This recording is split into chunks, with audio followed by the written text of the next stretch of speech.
Shalom jemaat yang terkasih di dalam Tuhan. Sungguh bersyukur karena kita boleh bertemu kembali untuk merenungkan satu dari bagian firman Tuhan, yang pada hari ini kita akan bersama-sama membahas, merenungkan makna dari kesatuan. Tentu saja menyatukan suatu perbedaan bukanlah sebuah hal yang mudah, terlebih dengan sudut pandang yang berbeda-beda. Namun di tengah perbedaan itulah justru seharusnya kita saling memperlengkapi. Dengan demikian kita sadar bahwa kita manusia yang terbatas, manusia yang penuh dengan kelemahan, sehingga kita pun menyadari bahwa kita membutuhkan orang-orang di sekitar untuk mendorong kita menjadi orang yang lebih baik. Tetapi tidak hanya demikian, tidak hanya membutuhkan pertolongan dari orang lain, kita pun juga membutuhkan tuntunan Roh Kudus untuk menolong kita, mengingatkan kita untuk terus hidup di dalam kebenaran. Di tengah keterbatasan yang kita miliki, kita harus juga sadari bahwa ada Allah yang menguatkan kita dengan memberikan komunitas yang takut akan Tuhan, komunitas yang saling membangun satu sama lain. Akan tetapi komunitas itu akan hadir ketika diri kita telah mengalami pembaruan hidup.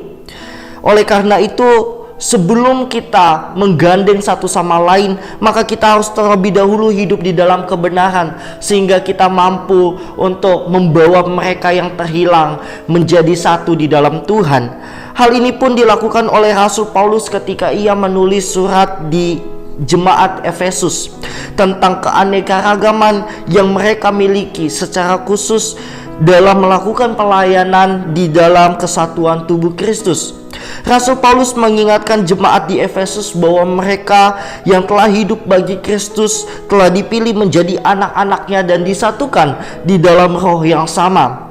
Di dalam Efesus 4 ayat 3-7 dikatakan, "Dan berusahalah memelihara kesatuan roh oleh ikatan damai sejahtera, satu tubuh dan satu roh, sebagaimana kamu telah dipanggil kepada satu pengharapan yang terkandung dalam panggilanmu.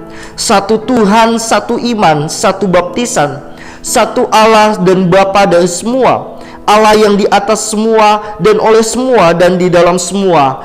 Tetapi kepada kita masing-masing telah dianugerahkan kasih karunia menurut ukuran pemberian Kristus." Melalui pembacaan di atas, bacaan yang menguatkan kita secara pribadi, kita diingatkan bahwa kita semua telah dipersatukan oleh Kristus, sehingga untuk membangun kesatuan tubuh di dalam Kristus, maka hiduplah terlebih dahulu di dalam kekudusan itu dan hidup berpadanan oleh firman Allah. Dengan demikian kita tidak lagi menjadi orang yang saling menghakimi satu dengan yang lain, melainkan kita datang untuk saling merangkul orang-orang yang telah jauh dari Kristus untuk kembali bersama hidup dalam kebenaran. Ingatlah bahwa setiap karunia yang Allah berikan kepada kita bukan bertujuan untuk saling berkompetisi, tetapi untuk saling membangun tubuh Kristus. Tuhan Yesus memberkati.